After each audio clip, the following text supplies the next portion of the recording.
The mirror never lies. Have you ever stood in front of a mirror, noticed a smudge on your face, and instantly reached for a tissue to wipe it away? The mirror doesn't lie.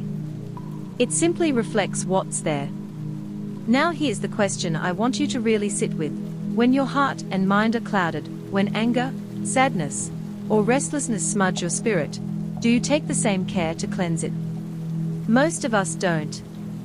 We spend time cleaning the surface, our hair, our clothes, our outward appearance, but forget that there's another mirror, one far more important, the mirror of the mind. Every evening, before closing your eyes, you can stand in front of this inner mirror. It's not made of glass. It's made of awareness. Think back to your day. Maybe you snapped at someone at work. Maybe traffic made your blood pressure rise. Maybe someone said something that lingered in your chest, heavy and unresolved. Or maybe, on the brighter side, you shared a laugh with a friend, or felt the warmth of the sun on your face. These are not random moments. They are footprints of the heart. And if we don't pause to notice them, they settle like dust, layer upon layer, until the reflection of who we truly are becomes harder to see. A Zen master once said, "No emotion is evil. There are only emotions we have not yet understood." Isn't that freeing? Anger is not a monster to be feared. Sadness is not a weakness to be ashamed of. Even jealousy or fear, though uncomfortable, are simply messages. They are like visitors knocking at your door, asking to be acknowledged, to be seen, to be understood. But what do we usually do? We slam the door shut. We distract ourselves. We scroll, we binge watch, we bury those feelings under noise and activity. Imagine if we treated our emotions like a crying child. Would we ignore the child? Would we shout at it to be quiet? Of course not. We would pick the child up, hold it gently, and ask, "What's wrong? What do you need?" Your emotions deserve the same tenderness. This is why journaling, meditation, or simply sitting in silence at the end of the day can be so powerful. When you sit down with yourself, even for just 10 minutes, you're holding up that mirror. You're saying, "I see you, my anger. I see you, my joy. I see you, my loneliness." And just by acknowledging, the healing begins. Let me share a personal reflection. There was a time when I carried anger for weeks without realizing it. On the outside, I looked fine, smiling, working, showing up for life. But inside, it was like carrying a hot coal in my pocket. It burned quietly, every day. Only when I finally sat down, wrote about it, and allowed myself to admit, "I'm angry because I felt unappreciated," did the coal begin to cool. The anger wasn't the enemy. My lack of awareness was. So tonight, before you fall asleep, try this: sit quietly, breathe deeply, and ask yourself, what did my heart experience today? Don't judge the answer. Don't rush to fix it. Just notice. If joy arises, celebrate it. If sadness comes, let it sit beside you. If anger shows up, greet it gently. This practice is like cleaning the mirror. Tomorrow, when the new day begins, your reflection will be clearer, your steps lighter. And here's a thought: when we cleanse the heart daily, we no longer carry yesterday's dust into tomorrow. Life feels less heavy. Relationships become easier. Even the small joys shine brighter, because our inner mirror is not covered in grime. So remember, the mirror never lies. The outer mirror shows your face, the inner mirror shows your soul. Tonight, dare to look into it. Dare to be honest. Dare to care for yourself the way you would care for a loved one. And tomorrow we'll go one step further. We'll talk about how to embrace anger, not as an enemy, but as a child who needs our compassion. Until then, I invite you, clean the mirror of your heart tonight, and see what shines back at you. Embracing anger with compassion. Have you ever been so angry that you scared yourself? That moment when the words spilling out of your mouth don't even feel like your own, or when your body trembles, your chest tightens, and you wonder afterward, where did all that rage come from? We've all been there. Anger can be overwhelming, almost like a storm that sweeps us off our feet. But here's a perspective that might change the way you see it. Anger is not your enemy. Anger is a messenger. Think about it.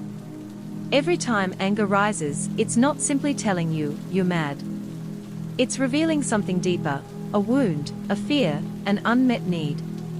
It's the heart sounding an alarm, pay attention. Something inside is hurting. Most of us, though, don't listen. We fight anger, suppress it, or let it explode outward.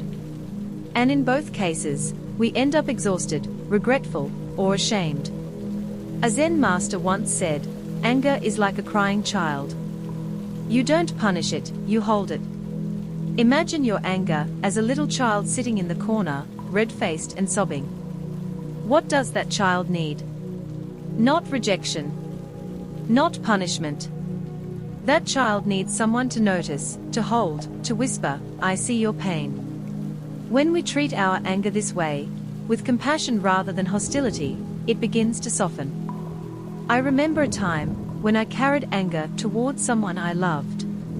On the surface, I thought, I'm mad because of what they said, what they did. But when I sat quietly and breathed, I realized something else. Beneath that anger was hurt. I felt unseen. I felt unappreciated. The anger was just the smoke. The real fire was a longing to be valued. Once I recognized that, my anger didn't vanish instantly, but it stopped controlling me. It became something I could understand, even be gentle with. The practice is simple, though not always easy. The next time you feel anger rising, don't rush to react. Pause. Place your hand on your chest, breathe deeply, and smile, not because you're denying your anger, but because you're acknowledging it. Say silently to yourself, hello, my anger. I know you are here. I will take care of you. This small act shifts everything. It transforms anger from an enemy you battle into a companion you can understand. Some people worry, if I don't fight my anger, won't it just grow stronger? But in reality, the opposite is true. Fighting anger feeds it. Ignoring it lets it fester.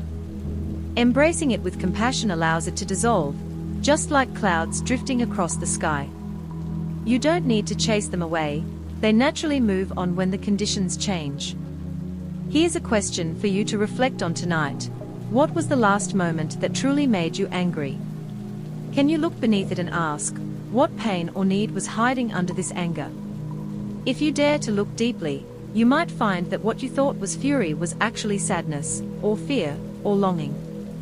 That realization alone is healing.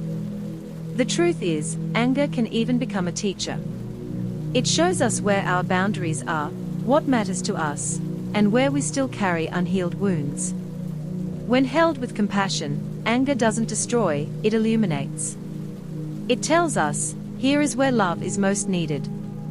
So tonight, as you sit with your emotions, don't be afraid of your anger. Hold it. Listen to it. Treat it like a fragile child, not a raging enemy. And notice how, with each breath, it begins to lose its sharpness. Notice how, when you smile gently at it, it slowly melts, leaving behind clarity and peace. And tomorrow, we'll take the next step in this journey. We'll shift our attention to something often overlooked, the small joys of everyday life. Those tiny sparks of happiness we rush past without noticing, yet they hold the power to heal our hearts just as much as compassion does. So, my invitation for tonight is this: don't fear your anger. Embrace it. Listen to it. And in that gentle embrace, you may discover that what you thought was fire is simply a cry for love. Joy within reach. Do you remember the last time you smiled over something really small? Maybe it was the sound of birds outside your window, the first sip of coffee in the morning, or a text from a friend that simply said, "Thinking of you." These tiny sparks of joy often slip past us, hidden in the rush of everyday life. And yet, they are the seeds of real happiness. We live in a culture that tells us happiness is somewhere far away, waiting in the next promotion, the bigger house, the perfect partner, or the dream vacation. But the truth, as many wise teachers remind us, is simpler. Happiness isn't at the mountaintop.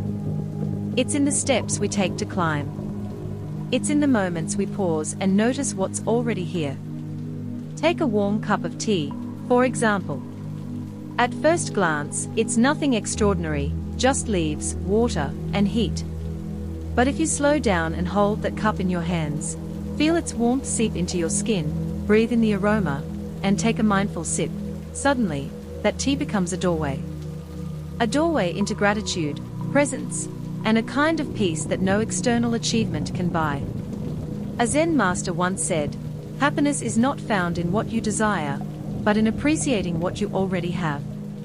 Think about that. How often do we walk past moments of joy because our eyes are fixed on something bigger, shinier, more distant? We miss the smile from a stranger, the cool breeze on our face, the simple pleasure of lying in bed after a long day. We tell ourselves, that's too small to count.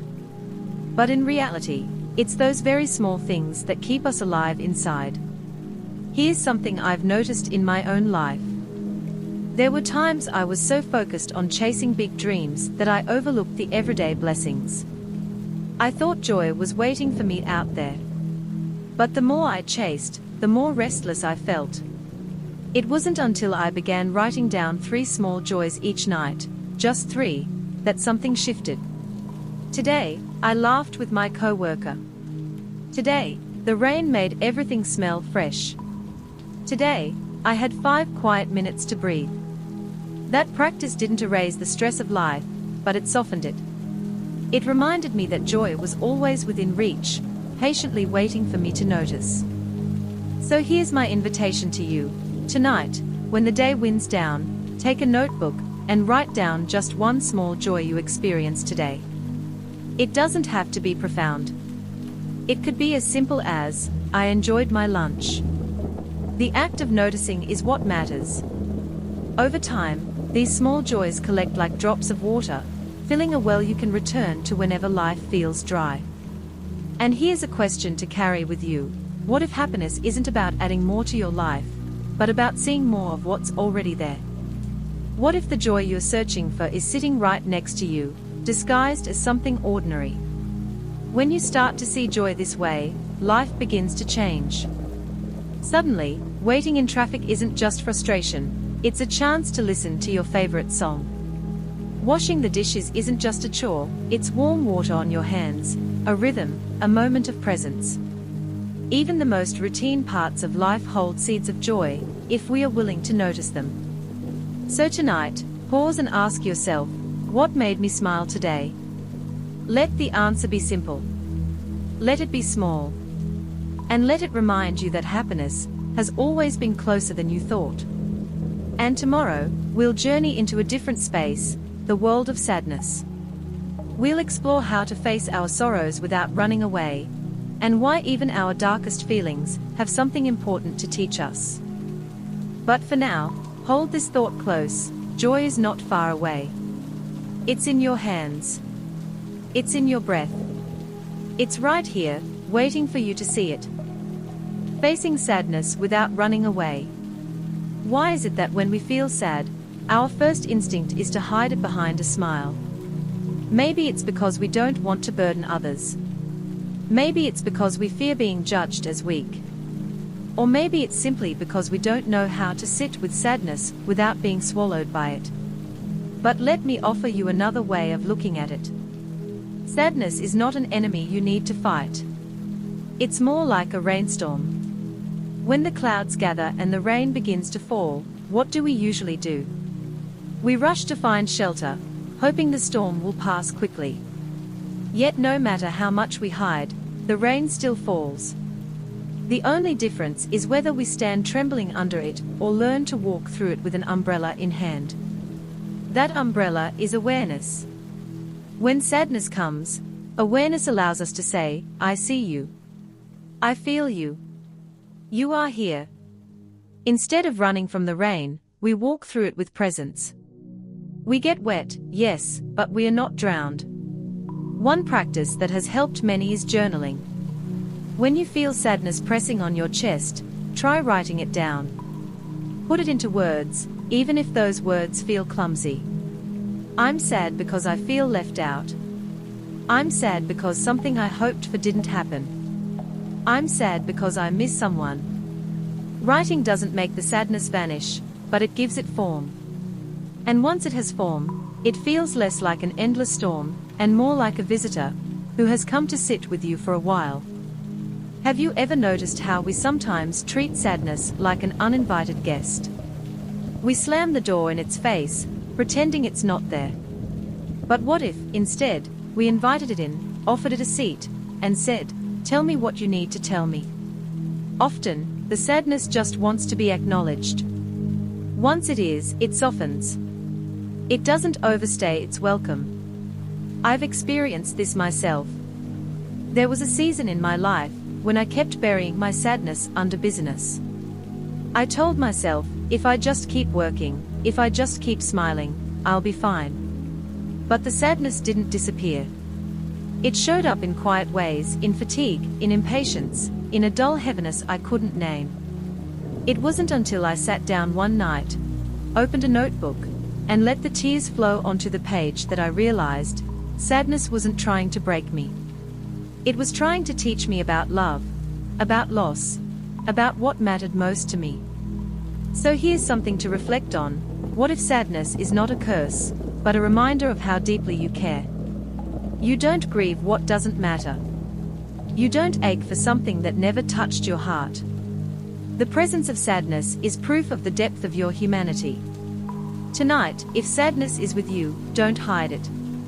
Don't force yourself to smile if you don't feel like smiling. Instead, sit quietly. Breathe. Write.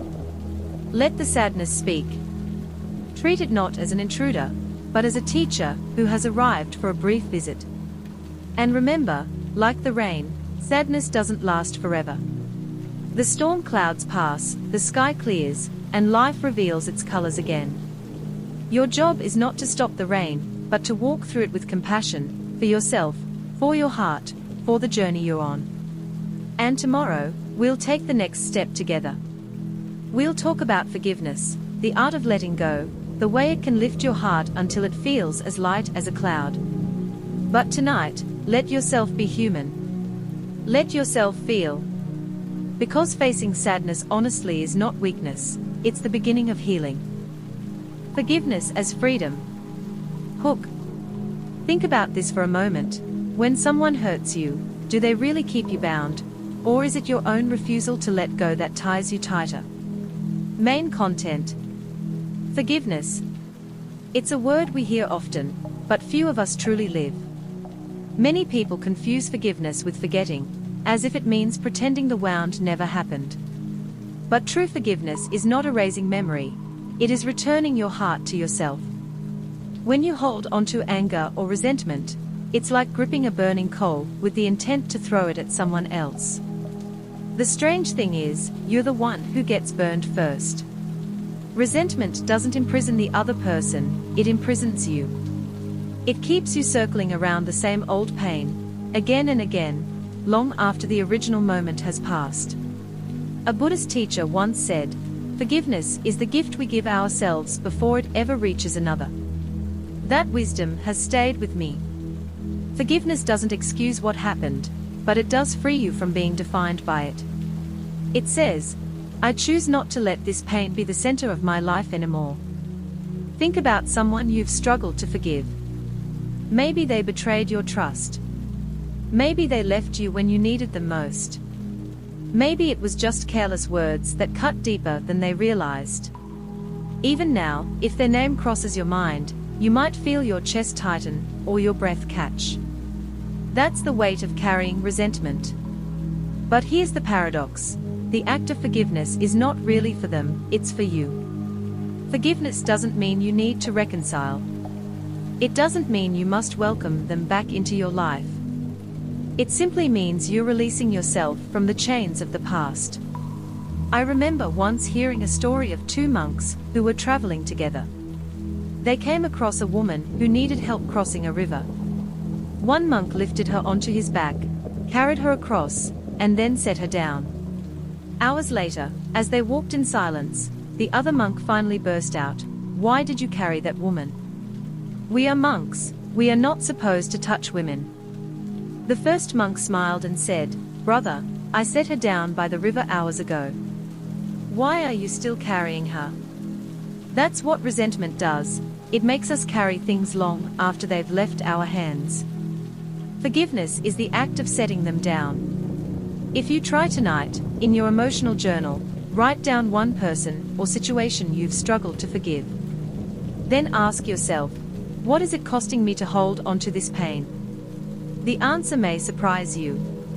Often, we discover that the person we cannot forgive is not even thinking about us anymore. They've gone on with their lives, while we are still carrying the weight of their actions. Forgiveness is not weakness. It is not surrender. It is strength. It takes courage to say, "I will not let bitterness own me." Imagine it like unlocking a prison door, only to realize you were the one sitting behind the bars the whole time. So perhaps tonight, instead of replaying old wounds, you can whisper to yourself, "I forgive, not because they deserve it, but because I deserve peace." Closing thought. Tomorrow, we'll go deeper into stillness. We'll practice sitting quietly, doing nothing more than listening to our own breath. Because forgiveness frees the heart, and silence teaches us how to hear it beat again. Sitting still, breathing deeply. Hook. Have you ever truly listened to the sound of your own breath? Main content. Breathing is something we do all day, every day, and yet most of us never pay attention to it.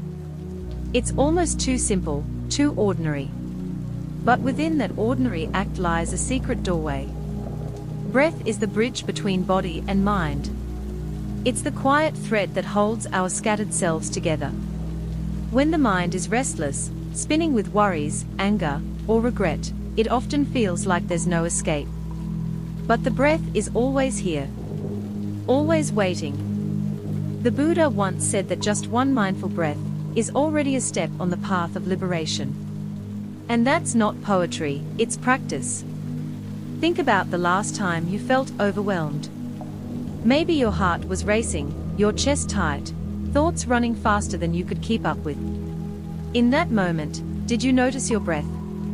Or was it shallow, rushed, almost forgotten?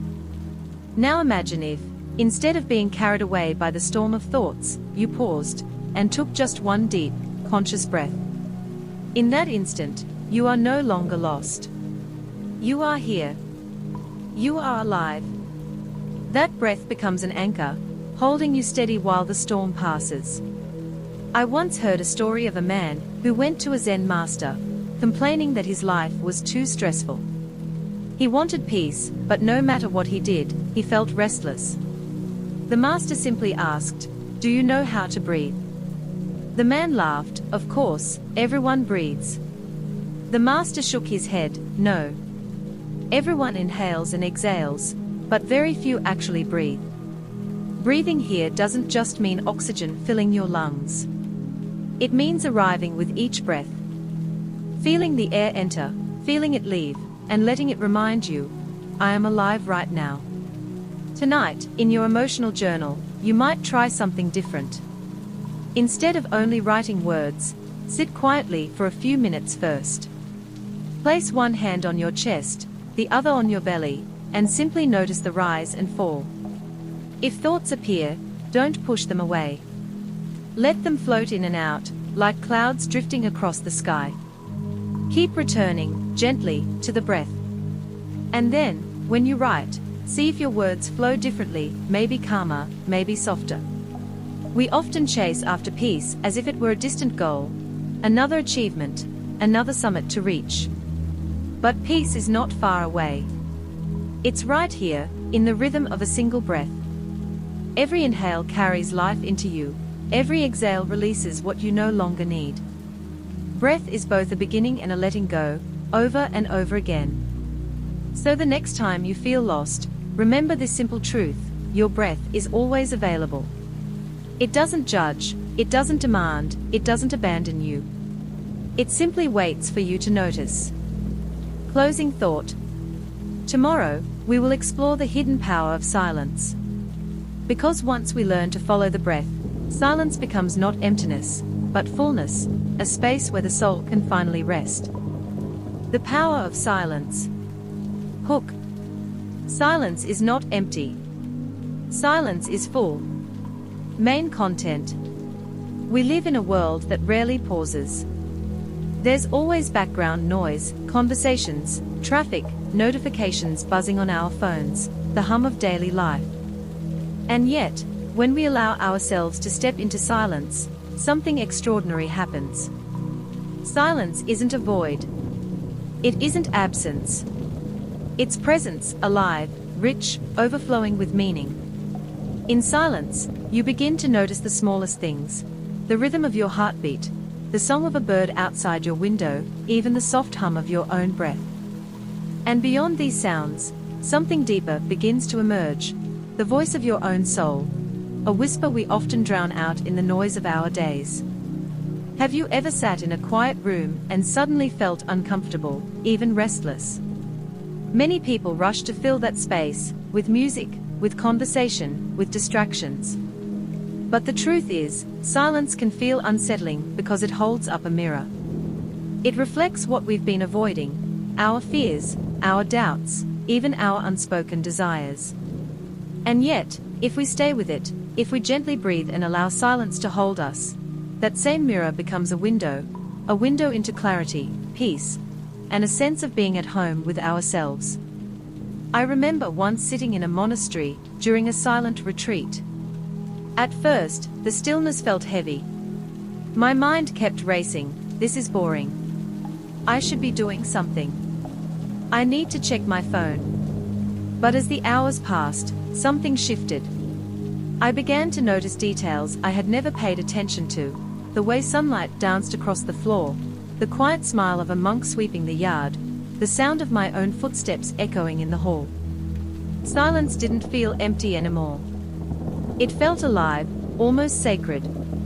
That's the gift of silence: it deepens our awareness. It teaches us to listen, not just with our ears, but with our whole being. The Buddha once said that understanding comes when the mind is quiet, like a clear pond where you can see straight to the bottom. Silence is that clear pond. Tonight, in your emotional journal, I invite you to do something simple yet profound. Sit quietly for a few minutes before you write. Turn off the noise. Put aside your phone. Just sit, breathe, and listen. What do you hear in that silence? Maybe the sound of your heart. Maybe the faint rustle of leaves outside. Or maybe, for the first time in a long while, you'll hear your own inner voice speaking softly to you. Write down what arises, not as a task, but as a gentle discovery. Silence is not about shutting out the world. It's about tuning into life as it is, without distraction. And in that tuning, you may realize that silence is not a blank page. It's already written with the poetry of existence. Closing thought. Tomorrow, we'll explore the teaching of impermanence, how recognizing that everything changes can free us to let go, to stop clinging, and to live more fully in the present moment. Impermanence and letting go. Hook. Did you know that nothing ever truly stays the same? Main content. Life is a constant flow. Flowers bloom, then wither. The sun rises, then sets. Seasons change, people change, even the emotions we feel so strongly today soften and fade tomorrow.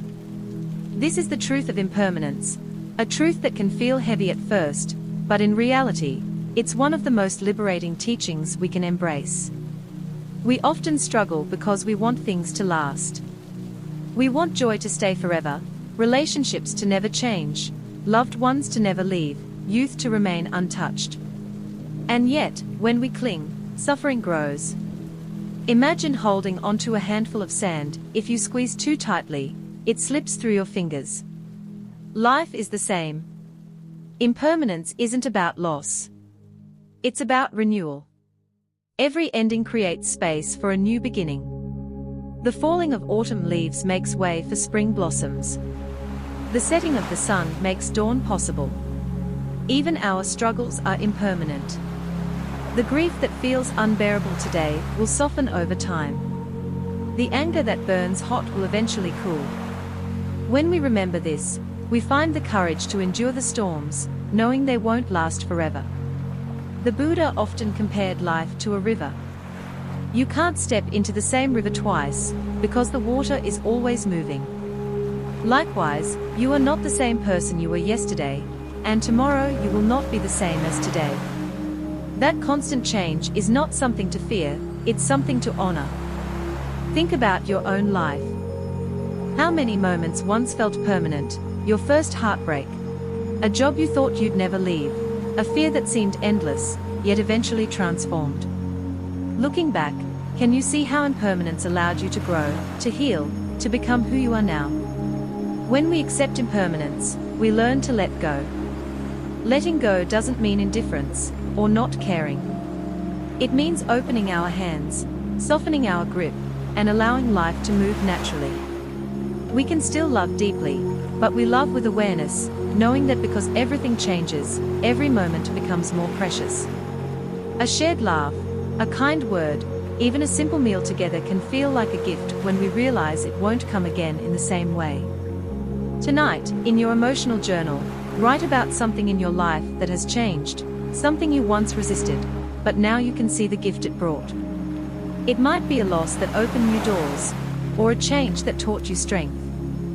Notice how impermanence has been both a teacher and a healer. Impermanence is not a threat. It's the gentle reminder that nothing, neither pain nor joy, lasts forever. And when we stop clinging, our hearts become spacious, free to welcome life as it is. Closing thought. Tomorrow, we will turn toward gratitude, the source of lasting peace and joy. Because once we learn to let go, every moment we still have become something to treasure. Gratitude. Hook. If tomorrow you woke up with only the things you gave thanks for tonight, what would remain? Main content. Gratitude is one of the simplest, yet most transformative practices we can bring into our lives. It doesn't require money, talent, or perfect circumstances. It only asks us to notice, to pause long enough to see what is already here, what is already carrying us, even when life feels heavy. So often, our minds run after what's missing, the promotion we didn't get, the relationship we wish was different, the dreams still out of reach. And in that chase, we overlook the miracles that quietly sustain us every day, the breath that keeps us alive, the body that carries us, the people who offer us kindness in small, ordinary ways. The Buddha taught that gratitude is like a lamp in the darkness. It doesn't make the night disappear, but it gives enough light to see the path. Think about the moments in your own life when a simple thank you softened your heart. Maybe someone held the door when your hands were full. Maybe a stranger smiled when you needed it most. Or maybe you whispered gratitude for surviving a difficult season, and that whisper gave you strength to keep moving forward. What if gratitude isn't about having more, but about seeing more? Seeing that even difficulties carry gifts. That a painful breakup taught resilience. That a failure planted seeds for wisdom. Gratitude doesn't deny suffering, it transforms it, allowing us to recognize that every experience shapes who we are becoming. Tonight, I invite you to keep a gratitude journal. Write down 3 things you're thankful for, not just the obvious blessings, but the hidden ones too. Maybe it's the challenge that forced you to grow. Maybe it's the silence of the night that finally gave you rest. Maybe it's simply the fact that you made it through another day. The more you write, the more you'll realize gratitude multiplies. The small sparks become a steady flame, lighting up even the darkest corners of your life. I remember a time when I was overwhelmed with loss. Everything felt stripped away, and I couldn't imagine how to keep going. A teacher gently told me, each night, write down one thing you're grateful for, even if it's just that you're breathing. At first, it felt impossible. But slowly, the practice shifted my heart. I began to see that life had not abandoned me, it was still offering small gifts, waiting for me to notice. Gratitude became not just a feeling, but a way of surviving. And maybe that's the secret. Gratitude isn't just about being polite or optimistic. It's a form of wisdom. It reminds us that happiness is not something we chase into the future, it's something we cultivate right here, in this moment. Closing thought. Tomorrow, we'll take the final step in this journey, learning how to love ourselves. Because gratitude opens the heart, and self-love allows it to truly bloom. Hook. Have you ever asked yourself this? Do I truly treat myself the way I would treat someone I love? Main content. We often think of love as something we give outward, to family, to friends, to partners. But so rarely do we pause and ask, what about myself? Am I gentle with my own mistakes? Am I patient with my own growth? Am I forgiving of my own flaws? Loving yourself is not selfishness. It is the ground on which every other form of love can grow. Imagine a candle. If its flame is weak, how can it light another? But if it burns steady and bright, it can ignite countless others. In the same way, when we hold compassion for ourselves, we naturally extend it to the world. Buddhist masters remind us that true compassion begins at home, within your own heart. Without kindness toward yourself, compassion for others becomes a performance, fragile, conditional, and easily exhausted. But when you breathe kindness inward, when you speak to yourself with warmth instead of criticism, a quiet strength arises.